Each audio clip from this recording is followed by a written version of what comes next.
So I'm very happy again na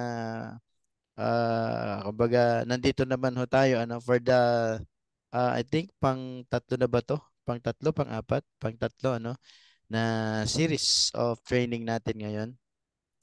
And tonight we'll discuss about agripreneur.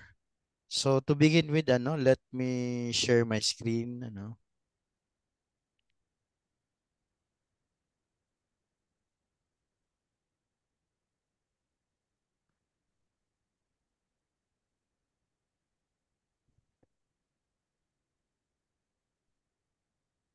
Ayan, kita na po ba?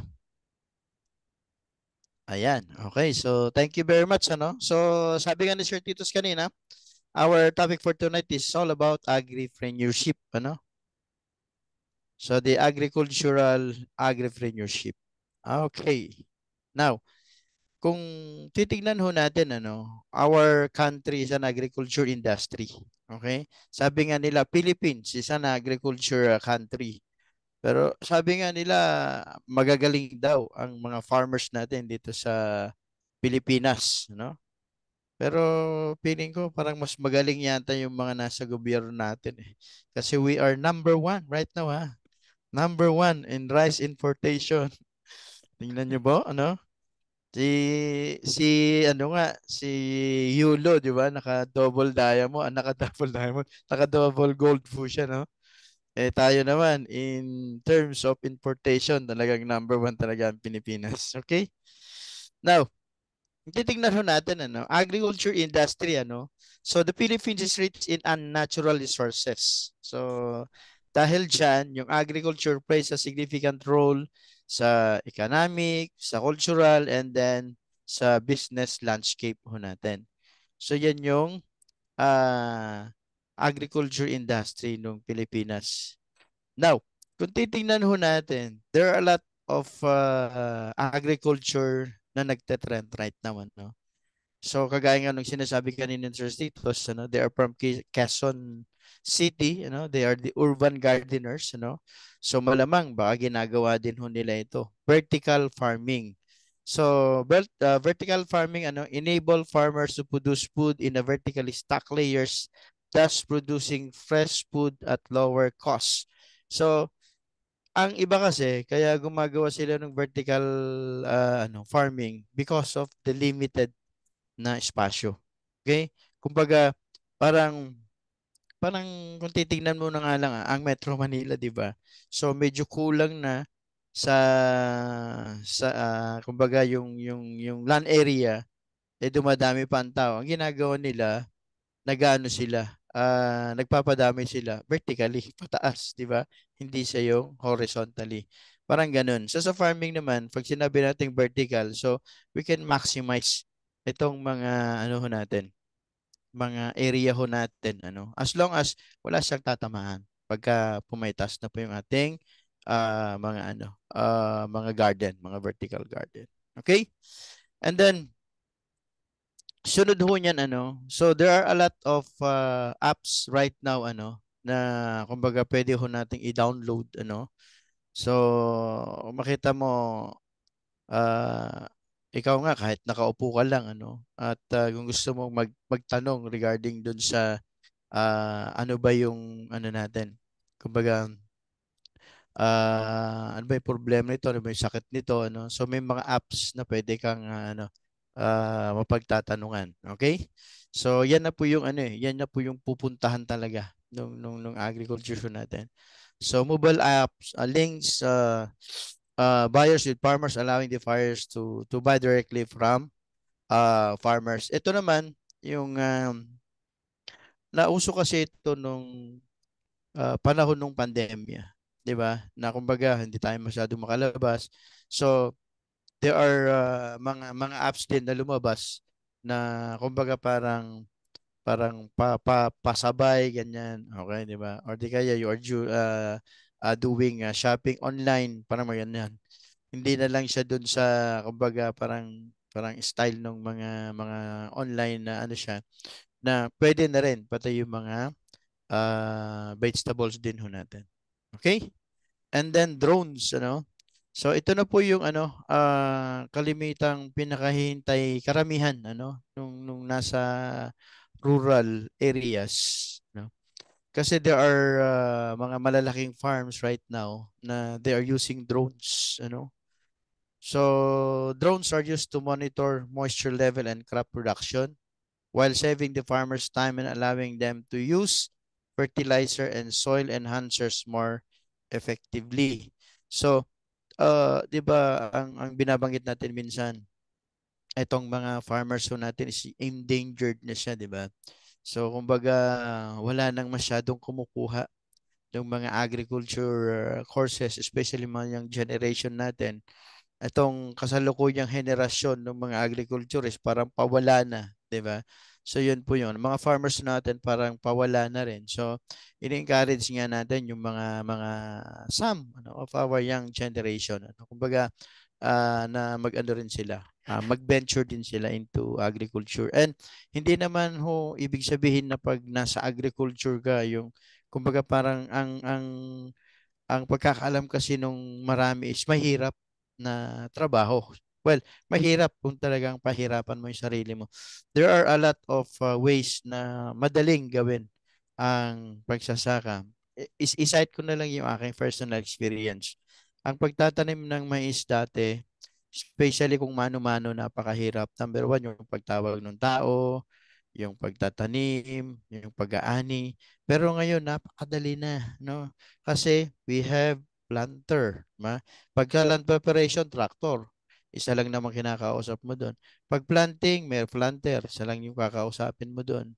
Pagdating nung, ang pinaka ano lang dyan, pinaka medyo laborious lang dyan, doon sa part of, pag nagpapa-spray ka na, no? Tsaka nagpapa-fertilize. Pero pagdating na mag-aani ka, makina na rin, no? Yun yung isang ano doon, isang bentahe doon.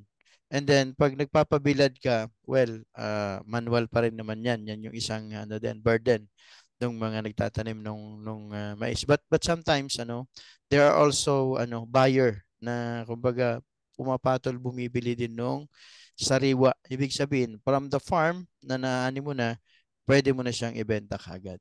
'Di ba? Parang ganun lang ang pinakasimpleng ano nun. Okay? Ito na, nabanggit ho natin, harvest strategies.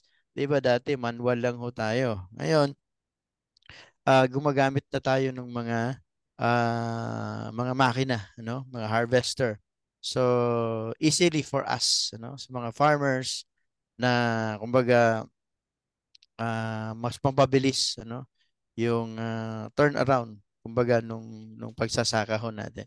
Especially kung ang panahon is very favorable, 'Di ba sa atin na season natin two seasons lang tayo. But kung favorable ang panahon, can do it thrice, Kaya ho natin 'yun. Okay? And then ano nga ba yung agripreneurship na pinag-usapan ho natin? Okay?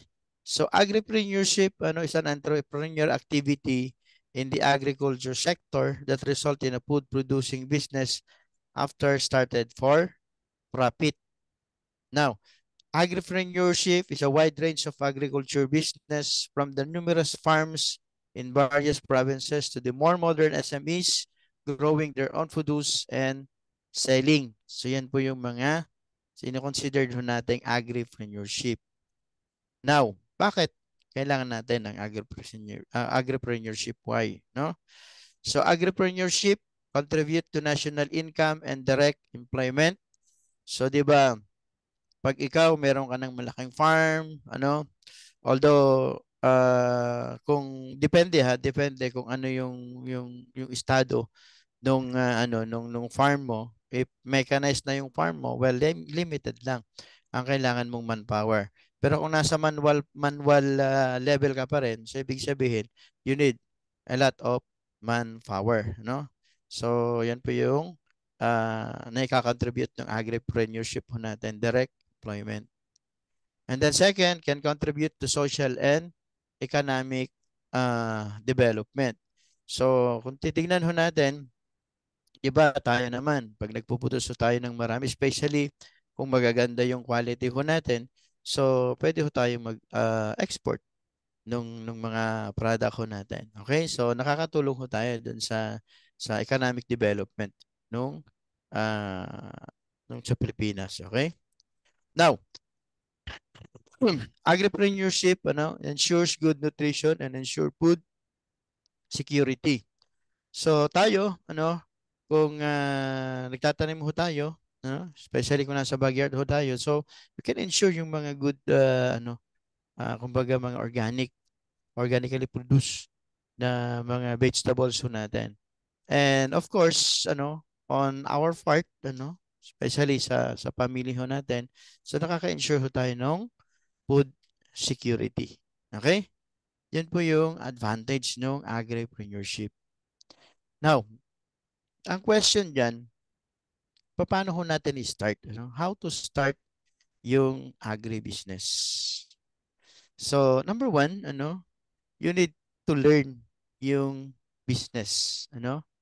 So, kailangan, you need to have some background or knowledge regarding the venture you are trying to get yourself into. So, kunyari, papasok ka sa isang agri-business, di ba? So dapat meron ka namang konting knowledge or maybe kumbaga pwedeng nag-research magre-research ka rin ng konti para at least may idea ka paano mo gawin itong negosyo na to. Parang ganun, okay? And then know your product. Make sure you understand your produce. Okay. So ano ba yung ko? Ano ba ipoproduce ko, no? Ano ba yung kaya kong i-produce? Parang ganoon. Okay? So parang you are asking nung mga kumbaga especially 'di ba pag nagpo-produce tayo, ano ba yung natin doon? 'Di ba i-market ho natin. So dapat i-considered mo rin kung magpo-produce ka, ano ba yung kailangan ng market? Parang ganun. Para mas madali for us, And kung ipuproduce ko ba to, kaya ko ba to? Parang ganun. Okay? Yan po yung mga katanungan po dun. And then, know your customer, So, you need to know the following. Sino ba yung mga customer mo, What exactly does your customer needs, How are you going to get your products to them? Di ba? So, kunyari, in a certain, sabihin natin sa Quezon City, Sir Titos, nasa Quezon City siya. So, meron siyang backyard garden, Who is your customer? Sino ba yung mga target customer niya? Di ba? Kapitbahay ba niya? Okay, kaibigan ba niya? So, what exactly does your customer need? O, ano ba yung mga kailangan ng mga kapitbahay? Ano ba yung kailangan ng mga kaibigan niya? And then, how are you going to get your products to them? Ito boy, ipalalamove mo, parang gano'n, ira-rider mo, parang gano'n. So, yun yung mga dapat ho nating alamin, in doing an agribusiness. Okay, so final location. Ito naman, agriculture business don't always have to be based on an actual farm. So, ibig sabihin, pwede ka ring pwede mo ring i-produce, Hindi lang yung pag sinabi mong vegetables, doon mo na kukunin sa rural areas, 'di ba? Kung dito sa urban, meron ka namang magandang kumbaga parang maliit na backyard, you can do vertical farming. So why not, 'di ba? So hindi lang ibig sabihin no kasi ang negosyo mo is vegetables, 'di ba? So unang-unang iniisip mo niyan, so pupunta ako ng rural areas. Punta ka ng probinsya para magtanim, But would you think kung naandun ka sa urban, at meron kang maliit na space, you can utilize that. So you can start with that, no? So pag lumaki ng lumaki, that's the time you can extend it papunta na sa maluluwang na area. Okay? And then you need to create a business plan, no? So if you want to start any business plan, you need a business plan. So ano ba yung business plan na sinasabi ho natin? So 'di ba? Sinasabi na nga ho natin, ito yung negosyo ko. So magbebenta ako nung vegetables. sa mga neighbors ko. So make sure na meron kang plano of those, para kung meron mang biglang dumating na point, at least you have plan B, plan C, Parang sa ganun, dire-diretso lang yung negosyo mo. Okay? And then ito rin yung isang pinaka-importante, na I know all of our ABOs doing this, seek mentorship. Di ba? So, parang ganyan lang din. Parang upline, downline lang din yan, So, find out about those who have been through that line of business before and learn from their experience. So, minsan kasi hindi naman mahirap yung magtanong, di ba? Especially kung ikaw, starter ka, no? Doon sa negosyo na yan, ano mang negosyo yan, agribusiness, So if you are venturing dun sa pagtatanim, ang pagtatanim basic lang naman eh. But sometimes there are mga diskarte rin nung mga ibang nagtatanim na parang pag ikaw ang nagtanim, bakit parang ang liliit ng mga napupudos mo? Pero pag sila, bakit ang lalaki ng mga lumalaban na pupudos nila, 'di ba? So yun yung dapat mong alamin, okay? So you need to seek mentorship, Doon po sa mga taong well experienced na sa mga magagaling na. Okay? Now, ito naman, join association. This will enable you to easily secure loans as well as participate in agriculture intervention program. So, ibig sabihin, kung medyo limitado yung puhunan, So by joining association, so you can secure loan to them, So pero lang ha, make it sure na yung pinapasukan mong association is legit. Baka naman mama ikaw yung may scam, di ba? Okay? And then use app and tools, learn how to use powerful and innovative technologies such as apps and other agricultural tools. Yan. Kaya nga sinasabi ko, ito na ngayon yung kalimitang ginagamit ng mga natin, mga agribusiness na hunan natin. Okay? Now, ito rin dapat i-consider din natin. Pag once nakapag-put up ka na ng business mo, agribusiness mo, you need to register, no?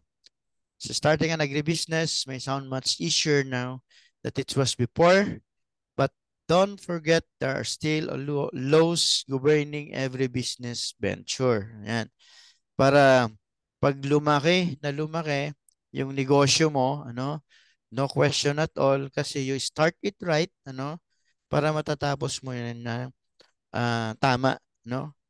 Kasi pag in-start mo yan na may mali na yan, may kulang na yan, baka hindi ka makakaabot sa pinaka huli ng karera mo, Kaya dapat start it right, okay?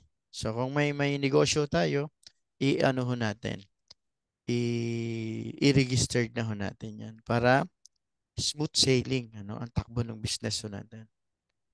Okay? So, yan po yung mga ha. Pag-usapan naman ho natin ngayon, yung mga agricultural business ideas natin.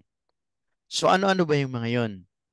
So, number one, field crop farming. Okay? So, ito, medyo mas may tawag nito, may angkop natin ito dun sa rural areas, So, if you have the land, you can harvest specific crops to sell to food producer, no? So, siguro pwede ko na rin i-relate yung ginagawa ko na nagtatanim ako ng palay, nagtatanim ako ng mais, pagka naani ko na siya, binebenta ko siya sa mga dealer. At rin yan, or mga food producer. Then, fruit growing, So you can grow and harvest various type of fruit to sell or make into other fruit-based product. Karamihan ito yung may mga orchard farm, 'di ba? May mga plantasyon. So yung iba, for example na lang, mangga, ano? So if you an orchard mango, ano? So 'di ba yung iba na nagpuproduce kung medyo mababa ang presyo, especially kung maraming mga supply, ano?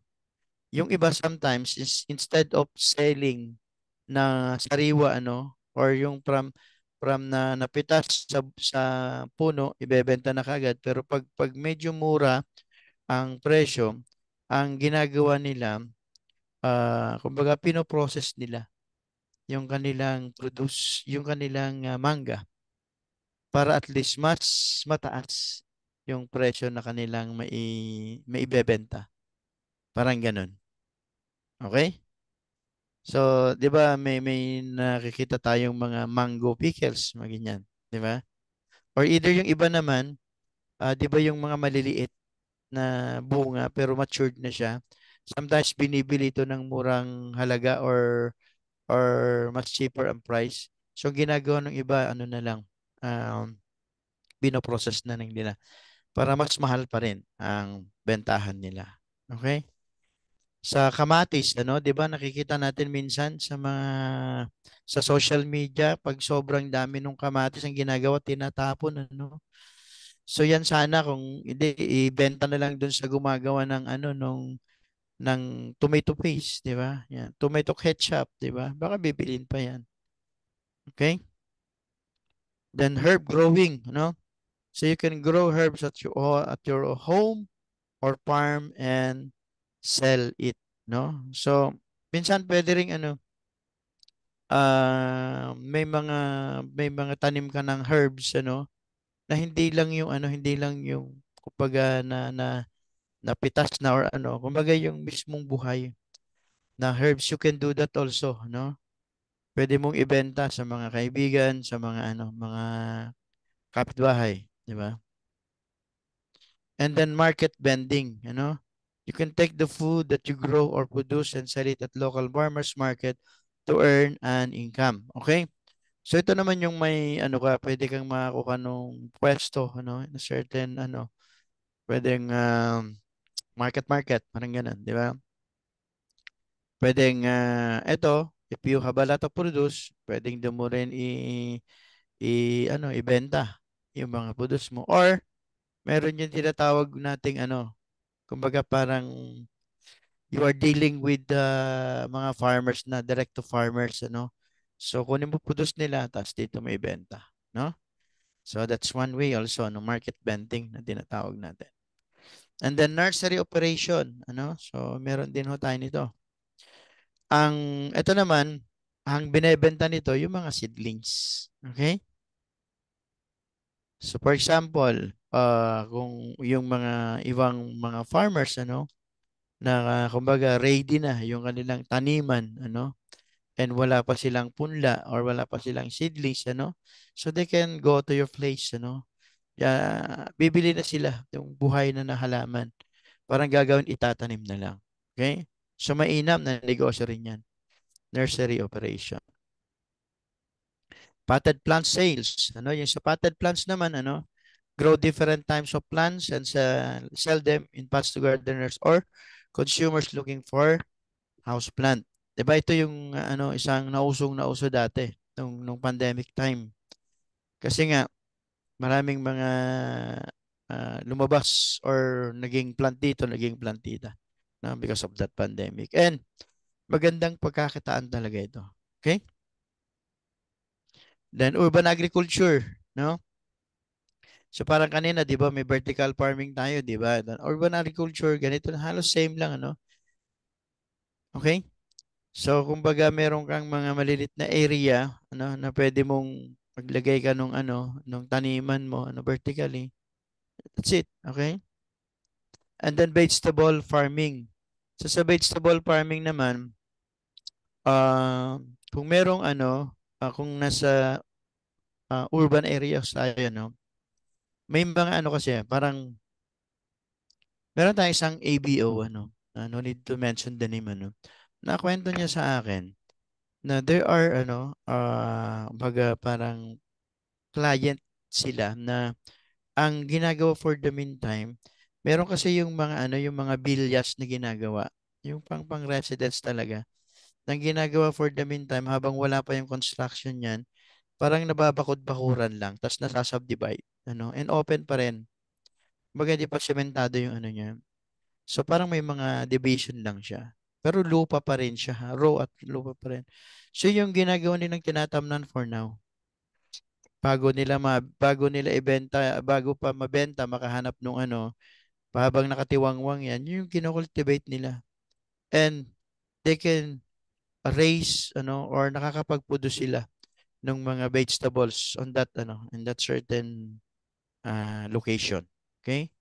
So yun, pwede rin ano sa urban. Sa rural naman ano, if they are talagang intended na areas good for vegetable, so why not, 'di ba? Doon tayo magtanim. And ito rin ano, in planting nung vegetables ano, see to it kung ano rin yung kailangan dun sa market. Kasi minsan ang mga farmers kasi kung nasa rural areas sila, kunyari ako si Farmer One, nagtanim ako ng, let's say, ampalaya, ano? And dahil sa kokonti yung nagtanim ng ampalaya that time, ano? And nung nag-ani ako, so less or konti ang supply. So probably ang demand tataas. So ang mangyayari niyan, kung nabenta mo ng magandang presyo ang ampalaya mo ngayon, on the next na pagtatanim, baka halos ng mga kapitbahay mo puro ampalaya na yung tanim nila. Anong magiging epekto nun? Pag nag-oversupply, bagsak ang demand, 'di ba? So yun yung minsan ano eh. So sana yun din yung ano mapag-aralan ng DA ano na kumbaga parang there are certain areas no. Ito dito itatanim mo ganyan, ito. Para kumbaga parang yung supply nung vegetables so natin is balance ano. Hindi yung merong nag-oversupply na sometimes na nakakita mo pinopost sa social media, 'di ba? Nakakaawa, 'di ba? Na namuhunan tapos 'yan kumbaga tinatapon na lang kasi wala nang bibili or napakamura yung bili, parang ganun, 'di ba? Sana, okay? And vegetable farming is okay, 'di ba? Now, and the last one ano is yung ating selling of PAPSA and Nutriplant. Ito, may lupa ka man o wala ka mang lupa ano, so you can do this na agribusiness, okay? Selling APSA nutrient products to customer is one way to earn money in the field of agriculture, no? Ang kailangan mo lang dito, boses. Yan. Ang kailangan mo lang dito tawag nito, kumbaga ikabisado mo lang, ano? Itong seven wonders of agriculture na to. Start from APSA, ano? We have ST, SL, mga seed treatment. Then apat na liquid fertilizer. Ito yung AG, NPK, potassium, and zinc. Okay? Now, paano tayo mag-earn more with agriculture product? So we need to know the product. Number one, APSA 80. So ano ba yung APSA? No?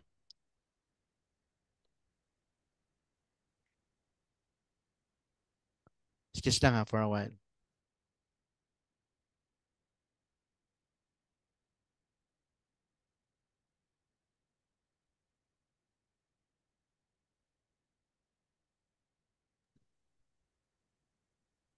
Yan. Minum lang ko tayo ng tubig. Okay.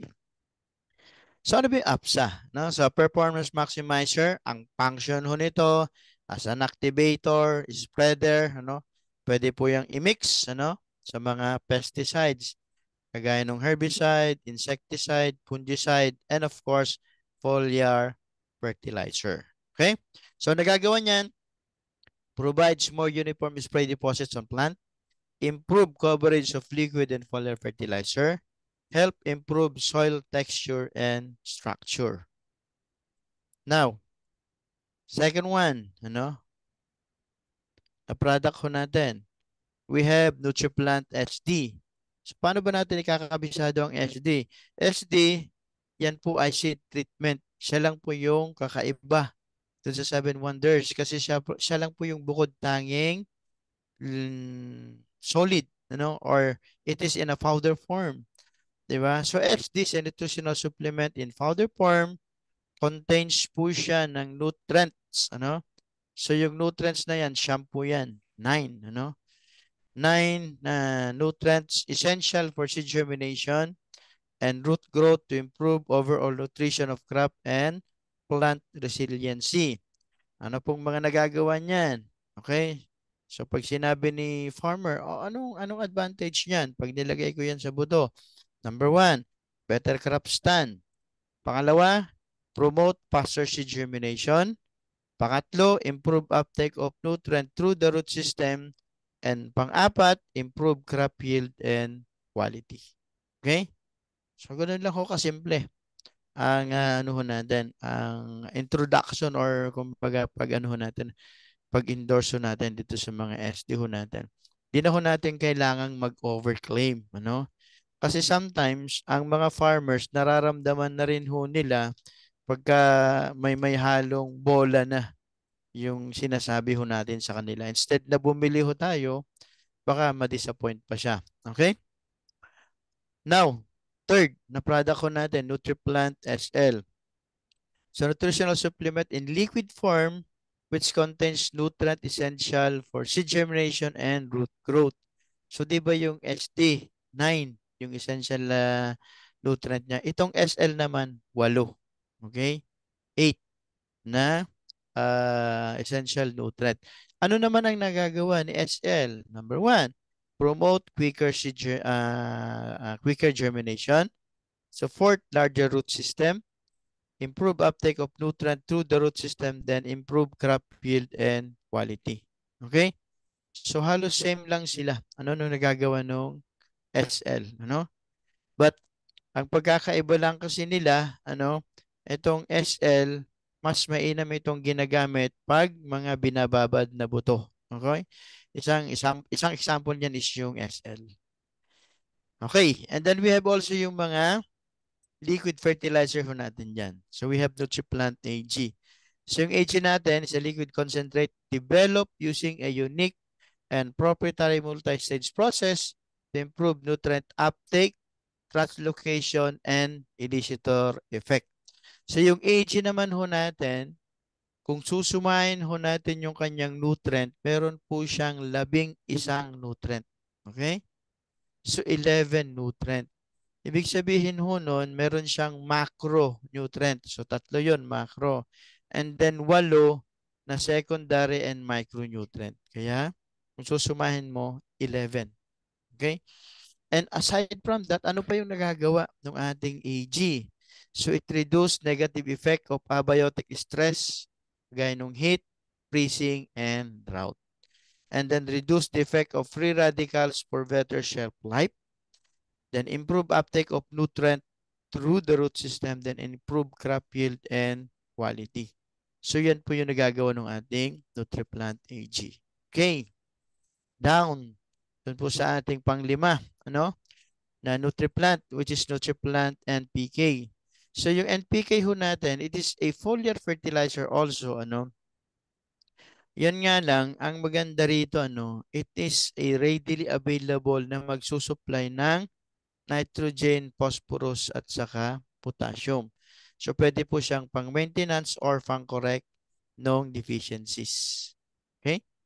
So, supplies nitrogen, phosphorus, potassium during critical stage of plant development. Improve uptake of nutrient through the root system. Okay? Then, moving on to the next, pang-anim na natin, na full na and NutriPlant natin. So, we have also yung NutriPlant Potassium. So yung potassium naman ho natin, pag ginagamit ho natin, nakakatulong ito para dun sa less susceptible to disease and insect resistance. Then promote firm stem and stalks. Increase plumpness of grains and seeds. Kaya nga po, mas gustong-gusto nilang i-apply ito dun sa uh, mga sa mga fruit trees kasi mas gumaganda yung ano, yung quality. Parang yung tinatawag ho nating mga cosmetics, ano. Sometimes kasi pag sinabing cosmetics, parang ang iniisip na kagad nila yung makeup or basta yung pagpaganda, di ba? Pero pag sinabi natin cosmetics in terms of fruits, ano, ito ba yung napakakinis, ano, nung balat nung ano, certain fruits, ano. Example niyan yung sa mangga, di ba? Sa mangga kasi parang paano mo pa makikita na talagang napakaganda nung ano niyan. Yung kumbaga napakaganda nung pagkaka-green. Then pag ini-scratch mo ganun, parang may makukuhang white na no, parang chalk ba. Okay? So yun yung pinaka-best, no, na kumbaga itsura nung manggaho natin. Okay? And then ang nagagawa din ito, improve crop yield and quality. Down to the last, ano, pito, Nutriplant zinc, ano. So yung zinc naman ho natin, ano, kung titingnan ho natin, most of our mga tinatawag na mga lubog na areas, ano, pag sinabi nating lubog na areas, ito yung mga rice field, ano. So, ito po, most of it is zinc deficient talaga, ano, yung mga flooded, yung mga lubog na tinatawag ho natin. Kaya minsan, ano, kung manonotify nyo, there are areas na kumbaga parang hindi uniform yung maturity ng palay, no? Then meron yung bansot, ganun. So zinc deficient po 'yun, ano? So ano ba yung nagagawa nung ano natin, nung zinc ho natin? So it promotes more uniform maturity. Yan. Promote better absorption and translocation. Then nakakatulong din ito sa ano, grain formation at saka leaf size. Okay? So yan po yung ating pito na seven wonders, sorry, pito na seven wonders. Seven wonders of agriculture ho natin na pwede ho rin natin gawin na part ng agri-business ho natin. Okay? Now, pag-usapan ho natin yung business volume and earning potential in agriculture product. No? Takbuhan.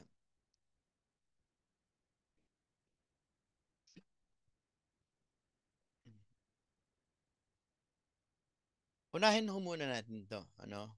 Yung pag sinabi rice per hectare, ano? Using Nutriplant SL. Okay. So, most of the time, ang ino-offer ho namin, ano, kasi kung i-offer mo lahat yung product natin, ito kasing zinc at potassium ho natin, medyo may ano eh, medyo may price yan, ano. Kumbaga, sa mga nasa mid-level na mga farmers, ano, parang medyo na ano sila, medyo umaaray, ano. So, dito pinaka common na gagamitin muna natin, ano, is yung apat na product ko natin. We have the SL, the AG, and PKN APSA. Okay. So yung ating potassium sa zinc, i-considered muna natin as optional, ano? Kasi there are farmers naman na can afford, ano, so talagang papatulan to. Okay? So yan po yung mga ano eh. Yan na po yung mga observe ko dun sa ano, sa farm mismo. Okay? Now, ano pong kailangan natin sa isang ektaryang palayan? So we need 250 ml na SL, isa po yan.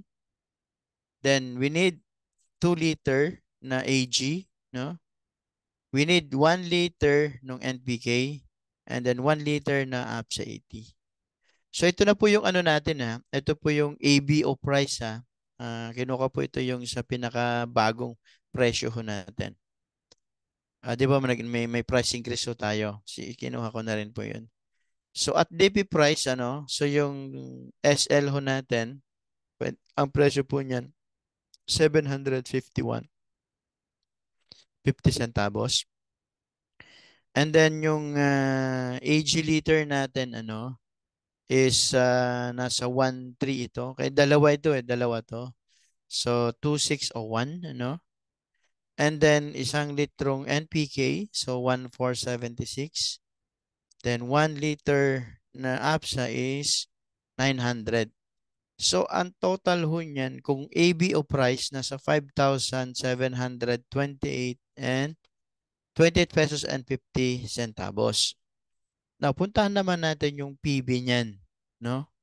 Yung PB ho niyan, ang ma-generate mo na PB diyan is 109.21.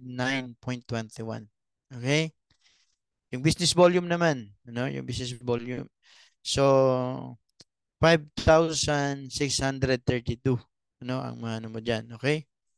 Now, ang SRP nitong product na to, yung apat na product na to is nasa 7,735.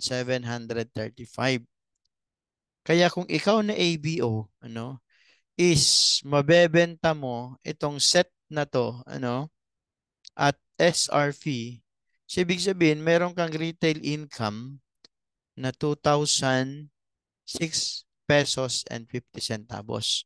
Okay? So that is one way of earning on how to earn dun sa sa agriculture.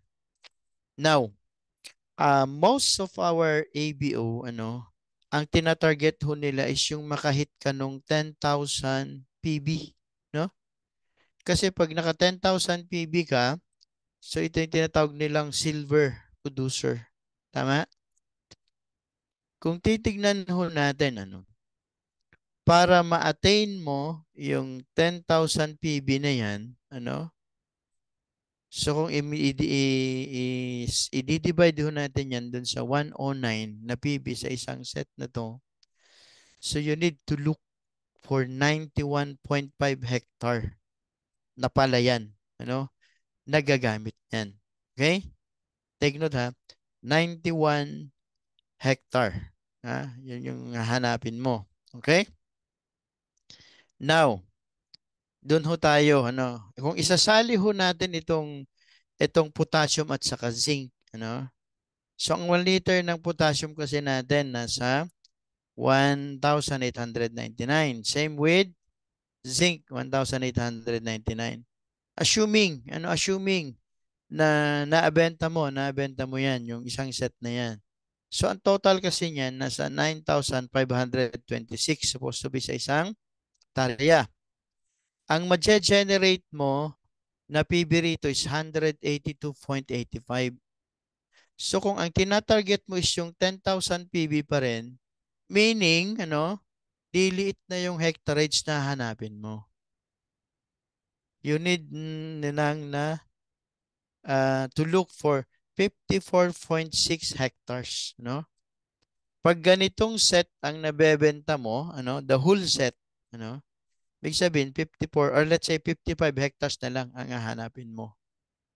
Or you can earn retail income as much as 183,594.75 for 91.5 hectares.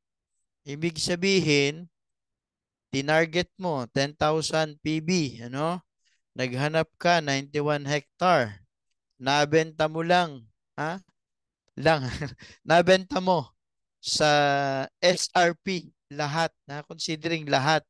So pag nabenta mo 'yon, kasi nga parang nag-goal ka Ginol mo yung 10,000 PB na 'yan.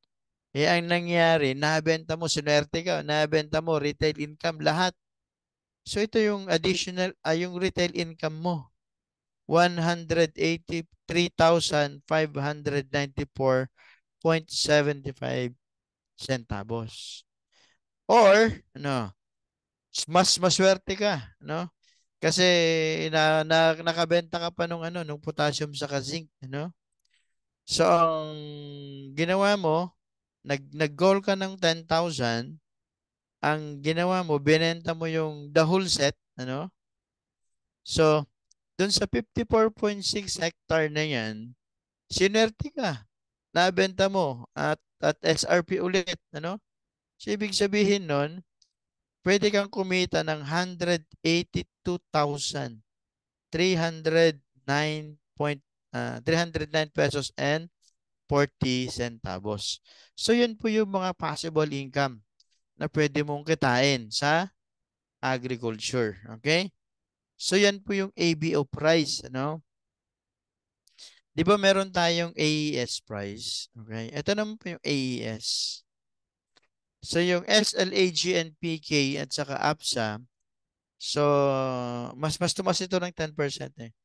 835 yung DV niyan, SL.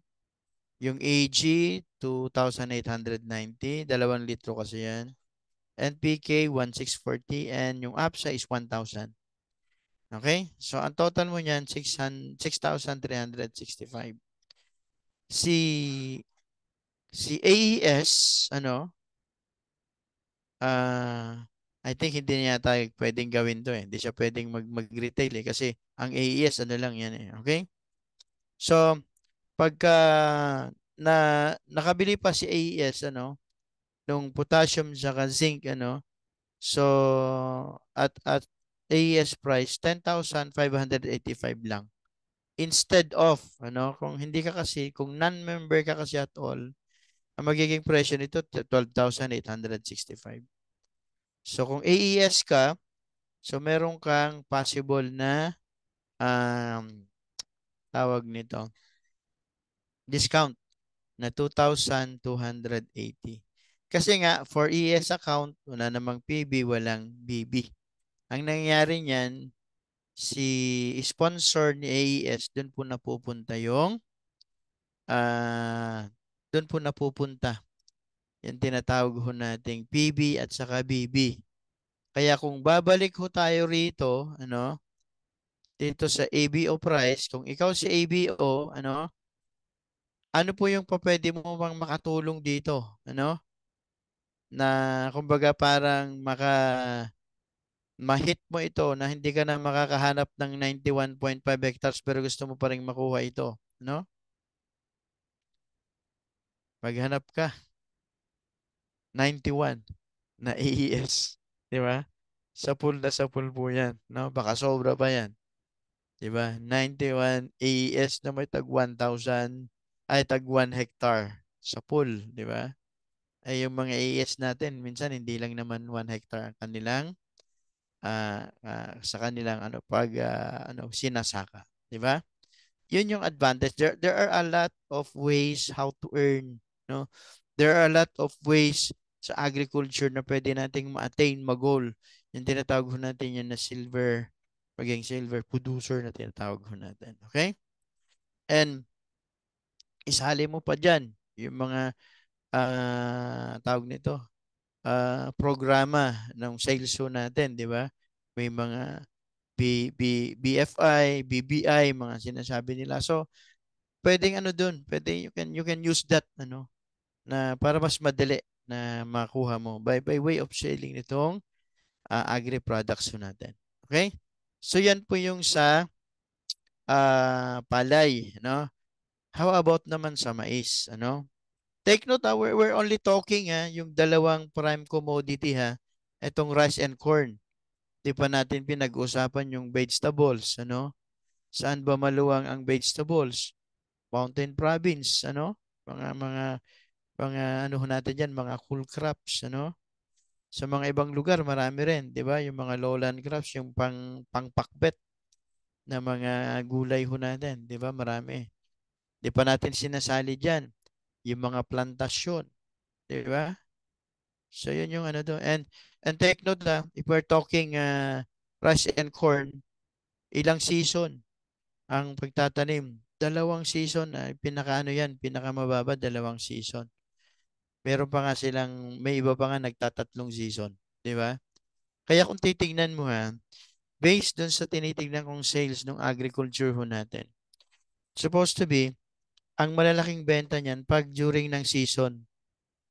Pero kung titingnan mo from January hanggang December, meron tayong sales ng agriculture. Ibig sabihin, dire-diretso na siya.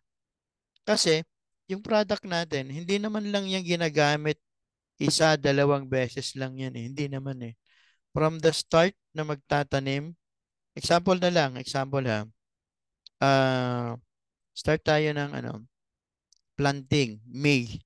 So, pag planting, ano yung ipupus mo? May, You can push up sa, no? SL, SD. Kasi magtataniman seed treatment, saka soil conditioning. On the second month, nasa vegetative stage na si halaman, anong ipupus mo? Ating AG, di ba? Nutriplant AG natin. Kasi yun yung yun yung kailangan nating i-spray sa unang-una. On the third month na, di ba? May, June, July, ano ipupus mo? NPK at saka potassium, di ba? So parang on the first month, May, ang pinus mo up sa SL or SD. On the second month, ito yung May, June.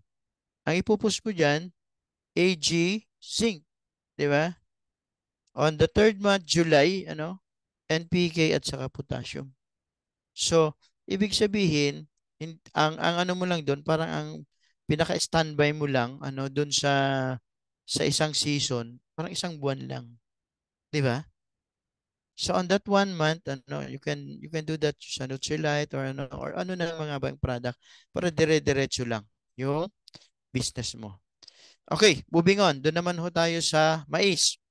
So sa mais naman, ang ginagamit natin NutriPlant SD. Okay? Excuse me. So sa SD ho natin, so kailangan natin dito is 150 grams na SD. So sa mais kasi isang beses lang mag-apply ng AG. So 1 liter na AG, 1 litrong NPK, and 1 litrong APSA 80. Kung titignan mo yung distributor's price niyan, ang SD is 351, AG 13, ang NPK 1476, ang APSA is 900. Ang ma-generate mo na PB dyan is 76.23. BB, 3,930. Ang SRP nito is nasa 5,440. Okay. So, ang possible na maging retail income mo is 1,413. Now, if you are aiming again dun sa 10,000 PB na yan, ang kailangan mo is you need 131 hectares na maisan, no? Sabihin na lang natin, 131, i-divide mo ng yan, ng dalawa. So, nasa 50, tama ba? 50, 100, 65, di ba? So, 65 hectares, nakita mo, nagtatanim. Tapos, meron kang 65 na AES, di ba? Na may tagwa 1 hectare. Possible sa pool, di ba? Kuha mo, 131. Okay? And then, what if, yung mga nakuha mong mga client mo, nagtatanim ng mais, can afford, potassium at saka zinc. Okay? So, pag binenta mo yan, so ang magiging suma total niyan is 7,825. Supposed to be kayang-kaya naman yan sa mais. Ang ma-generate mo dito na PB is 149.87. And then, ang possible na retail income mo dito is 2,745. Now, kung dito ka magbe-base, dito sa whole set na yan, sa 149 PB na yan, kung mag-go-goal ka ng 10,000 PB, so ang hahanapin mo na lang na hectarage is 66 or let's say 67 na hectare, kamo na lang. So sabihin mo na lang, nakahanap ka 40 hectare. Yan, magtatanim. Na ayaw mag-member, ayaw mo basta maggamit lang, user. And then meron kang 27 na AES, na benta ng benta. Okay? Kasi lahat ng PB mo pupunta sa iyo yun Sorry. Lahat ng PB mo pupunta, di ba? So, ang mangyayari niyan, yung 67 hectares na yan, so sapul na sapul mo yung 10,000 PB na yun. So, mangyayari niyan, you can earn retail income as much as, 185,103 pesos for 131 hectare. Kung ito po yung ginamit mo, no? Now, what if sinuwerte ka, ano? Pati yung zinc and potassium, na-push mo siya. So, ibig sabihin yan, pwede kang makakuha ng retail income as much as 183,091 pesos and 50 centavos for 66 hectares, no? Maisan. Diba? So, ganun lang kasimple. Now, dun sa man sa AES naman, ano, so ito yung possible magiging presyo niya. So, ang total niyan is 4,475 ang pwedeng mabi. Instead of, di ba, kaya pinapapasok natin silang AES. Kasi nga kung hindi sila AES, ang magiging presyo nila is 5,440 for this set ng maisan. Pero kung nag-AES sila, wala naman silang babayaran, di ba? Mag-join lang sila at pag nagbili na sila, yan, 4,475 na lang ang bili nila. Ibig sabihin, nakasave sila ng 965. And I do believe na pagka more than 2,000 yung binili mo as AES, parang may ano ka pa eh. Welcome box na tinatawag, di ba? Yan. Okay? Kung can afford naman yung ano mo, yung client mo, so the whole set, so instead na 10,570, ang magiging ano na lang niya, bili niya is 8,695 na lang. 'Di ba? So yan din po yung selling point natin sa mga AES. So meron silang savings na ito parang 965 plus 910. So more or less nasa 1,900 parang ganyan, 'di ba? Yung kanilang maliles. Okay? Then talking of market potential, ano? Ito we're talking of ano na, buong Pilipinas na. Base ano sa BAPS, ano? O BAS, ano? Bureau of Agriculture Statistics, ano? So yung rice hectarage na ito yung ano yung active na tinatamnan ha. Yan. Nasa 4.8 million hectare. Yan yung sa rice. Sa corn naman, nasa 2.53 million. Ano? Take note ha. 4.8 million hectare sa rice, 2.53 million hectare sa corn. So, ang pinag-usapan ho nating ano rito, hectarage yun sa 7.33 ha. Kung babalikan ko lang ho ito, no? Yung ABO, no? Na rice, ano? Ang kailangan mo lang 91.5 hectare para makapag-silver producer ka. 'Di ba? Doon naman sa mais, ang kailangan mo lang 131 hectare para makapag-silver producer ka. No? Considering pa yan ha, wala pa yung AES, no? So ang ano mo lang yung mga ano lang mga direct na client mo lang. 'Di ba? Pero kung titignan natin yung market potential, imagine 4.8 million. Parang tuldok lang niya yung 91 hectare na yan.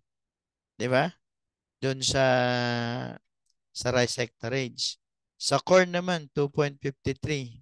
Parang tuldok pa rin yan yung sa 131, no? So ganun ho kalaki yung earning potential sa agriculture. Ang question lang diyan, sino yung kakausapin mo, ano?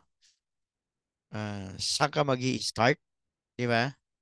I-start mo ba 'yan sa urban areas, no? O i-start mo ba 'yan sa rural areas, ano? Sino ba yung may mga maluluwang na areas, ano? Saan ba yung kumbaga maraming nagtatanim ng palay, nagtatanim ng mais. Okay? So yun po yung mga next na dapat ho nating alamin. Okay? So with that, yan po nagtatapos yung aking presentation.